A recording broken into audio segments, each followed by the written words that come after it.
Hello दोस्तों, आज की इस क्लास में हम पढ़ेंगे आधारभूत अनुपातिक प्रमेय या जिसे थेल्स प्रमेय भी बोलते हैं। तो आज की इस क्लास में हम इसका जो कथन है वो पढ़ेंगे और इसको सिद्ध कैसे कर सकते हैं वो भी आज की इस क्लास में हम पढ़ेंगे। तो दोस्तों प्लीज़ वीडियो को अंत तक देखना। अगर वीडियो पसंद आए तो प्लीज़ वीडियो को लाइक कर देना और चैनल को सब्सक्राइब कर देना। तो दोस्तों चलिए स्टार्ट करते हैं अपना टॉपिक आधारभूत अनुपातिक प्रमेय या थेल्स प्रमेय। तो दोस्तों आधारभूत अनुपातिक प्रमेय या थेल्स प्रमेय होती क्या है, इसका कथन क्या है।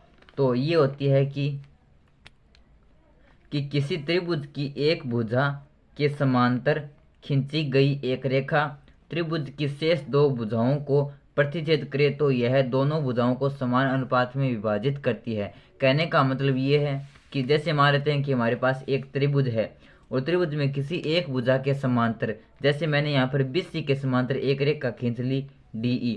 यहाँ पर DE रेखा समांतर है BC के, जो DE रेखा है ये रेखा समांतर है BC के। तो यहाँ पर त्रिभुज की किसी एक भुजा यानी BC के समांतर खींची गई DE रेखा, यहाँ पर मैंने DE रेखा खींच लिया जो है BC के समांतर। तो यहाँ पर कहा गया है कि जो DE रेखा है वो शेष दो भुजाओं को समान अनुपात में विभाजित करेगी, यानी AB को व AC को समान अनुपात में विभाजित करेगी। तो इस प्रकार ये होती है हमारी आधारभूत अनुपातिक प्रमेय या थेल्स प्रमेय। अब ये सिद्ध कैसे कर सकते हैं इसको, तो चलिए स्टार्ट करते हैं।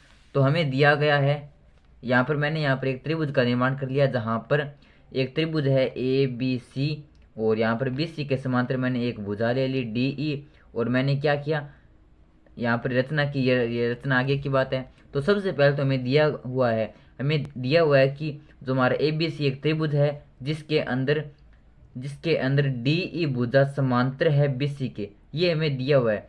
और DE AB व AC को क्रम से D व E पर काटती है, यानी जो DE रेखा है वो AB को व AC को क्रम से D बिंदु व E बिंदु पर काटती है। तो इतना हमें दिया गया है। इसके बाद हमें सिद्ध करना है। तो हमें सिद्ध करना है कि AD बट्टा DB बराबर AE बट्टा AC, यानी AD बट्टा DB बराबर AE बट्टा AC। क्योंकि हमें कथन के अंदर ये तो पूछा गया है कि सिद्ध कीजिए कि ये रेखा इस त्रिभुज की इन दोनों भुजाओं को समान अनुपात में विभाजित करती है। समान अनुपात में विभाजित करने का मतलब है कि इसका अनुपात बटे में इसका अनुपात बराबर होना चाहिए, इसका अनुपात बटे इसका अनुपात। तो ये तो हमें यहाँ पर दिया गया है कि AD बट्टा DB बराबर AE बट्टा AC। अब यहाँ पर हमने एक रचना की है कि BE व CD को मिलाया। हमने रचना की कि BE व CD को मिलाया, यानी BE व CD को मिलाया। ये प्रश्न के अंदर दिया हुआ नहीं था, ये हमने किया है, यानी इसके हमने रचना की है। और क्या किया, तो रचना के अंदर हमने किया कि BE व CD को मिलाया। इसके अलावा EF लंब डाला BA पर और DG लंब डाला CA पर। यानी इसके अलावा मैंने रचना की कि ये जो EF है ये लंब है, यानी यहाँ पर 90 डिग्री का कोण है किस पर, AB रेखा पर। इसी प्रकार DG लंब है किस पर, AC रेखा पर, या फिर हम कह सकते हैं AE रेखा पर, या हम कह सकते हैं CA रेखा पर। कहने का मतलब है कि हमने यहाँ पर CF लंब डाला है AB रेखा पर और DG लंब डाला है AC रेखा पर, और इसको इससे मिलाया, इसको इससे मिलाया। तो इस प्रकार ये हमने यहाँ पर दो रचनाएं की है। तो इस प्रकार दिया हुआ है वो हमने समझ लिया, सिद्ध करना है वो समझ लिया, और रचना हमने कर ली। अब करते हैं इसको प्रूफ, यानी इसको सिद्ध कैसे कर सकते हैं। तो इसके लिए कि चूंकि EF लंब है BA पर, कि चूंकि जो EF है वो BA पर लंब है, अतः EF त्रिभुज ADE तथा त्रिभुज ABE की ऊंचाई है। कहने का मतलब क्या है कि जो हमारा EF है वो AB पर लंब है। इसका मतलब क्या है, इसका मतलब ये है कि जो हमारा त्रिभुज बनता है ADE, ये वाला त्रिभुज, और त्रिभुज बनता है हमारा ABE, ये दोनों त्रिभुज बनते हैं इस साइड वाले। इन दोनों के लिए ऊंचाई क्या होगी, तो इनके लिए ऊंचाई होगी EF, क्योंकि ऊंचाई हमेशा सीधी ली जाती है और यहाँ पर सीधा वो होता है जिसके अंदर 90 डिग्री का कोण बनता है। यानी सीधी रेखा कौन सी होती है कि जो लंब बनाए यानी समकोण का निर्माण करे। तो यहाँ पर EF यहाँ पर AB पर लंब है, तो यहाँ पर जब यहाँ पर ये त्रिभुज बनेगा और ये त्रिभुज बनेगा, इन दोनों त्रिभुज के लिए ऊंचाई आएगी, तो ऊंचाई होगी हमारी EF इन त्रिभुजों के लिए। और आगे कहा गया कि इसलिए ADE का क्षेत्रफल तो क्षेत्रफल होता है हमारा त्रिभुज का 1/2 इंटू आधार इंटू ऊंचाई, 1/2 इंटू आधार, तो आधार है हमारा 8D इंटू ऊंचाई या EF। तो हम देख सकते हैं कि इस त्रिभुज के अंदर ADE के अंदर आधार है हमारा 8D और ऊंचाई है हमारी EF, क्योंकि हमने अभी भी पढ़ा है कि हमने EF लंब डाला है और जो हमारी ऊंचाई होती है वो होती है जो समकोण का निर्माण करती है, यानी सीधी रेखा होनी चाहिए। तो यहाँ पर EF है हमारी ऊंचाई इस त्रिभुज के लिए, ADE के लिए, और 8D है हमारा आधार, क्योंकि आधार वही होता है जहाँ पर समकोण का निर्माण होता है। तो इस प्रकार 8D हो गया हमारा आधार और EF हो गया हमारा ऊंचाई, इसलिए ADE का क्षेत्रफल, तो त्रिभुज ADE का क्षेत्रफल बराबर हो गया 1/2 इंटू AD इंटू EF। अब आगे, तथा इसी प्रकार त्रिभुज DBE, त्रिभुज DBE, DB है हमारा ये DBE, ये वाला त्रिभुज, इसका क्षेत्रफल तो ये हो जाएगा हमारा 1/2 इंटू आधार इंटू ऊंचाई, 1/2 इंटू आधार। तो DBE के लिए आधार है हमारा DBE, इसके लिए आधार है हमारा DB। कैसे कि यहाँ पर हम देख सकते हैं कि जब इसको आगे बढ़ाएंगे काल्पनिक रेखा को, तो यहाँ पर हमारा जो समकोण है वो यहाँ पर निर्माण हो रहा है।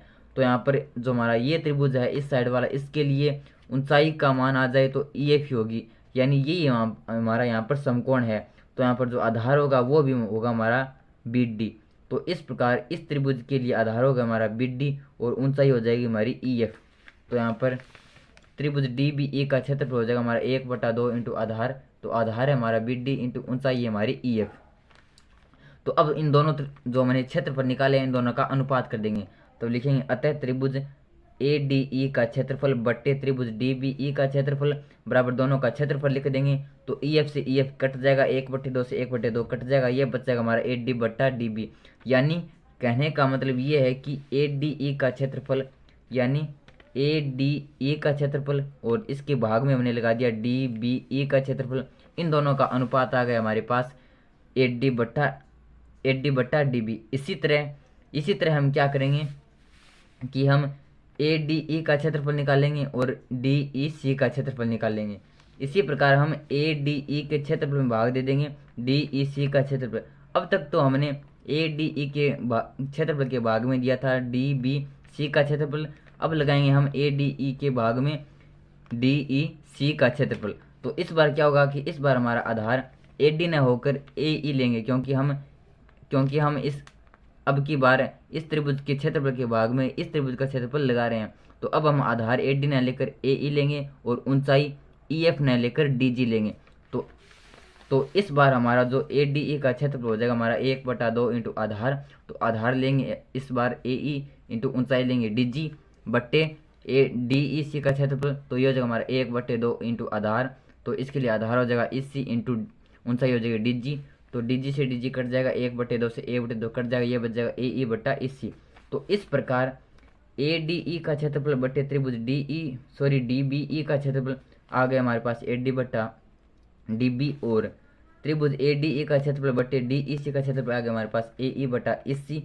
अब यहाँ पर हम क्या देखते हैं कि त्रिभुज DBE एवं त्रिभुज DEC दोनों समान आधार DE एवं BC के मध्य बने हुए हैं। कहने का मतलब ये है कि जो हमारा त्रिभुज है DEB और त्रिभुज है हमारा DEC, यानी ये त्रिभुज और ये त्रिभुज, ये दोनों एक आधार है, इनमें आधार है हमारा DE, यानी ये एक आधार पर है, और BC यहाँ पर DE समांतर है BC, इन दोनों के मध्य है और एक आधार पर है, तो इनका क्षेत्रफल भी समान होगा। तो जब क्षेत्रफल समान होगा तो हम कह सकते हैं कि त्रिभुज ADE का क्षेत्रफल बट्टे DBE का क्षेत्रफल बराबर E का क्षेत्रफल बट्टे DEC का क्षेत्रफल। तो यहाँ से इन दोनों का मान रख देंगे, तो मान हमने अभी भी निकाला था कि ADE का क्षेत्रफल बट्टे DBE का क्षेत्रफल, इन दोनों का मान आया था हमारे पास AD/DB और इन दोनों का मान आया था हमारे पास AE/EC।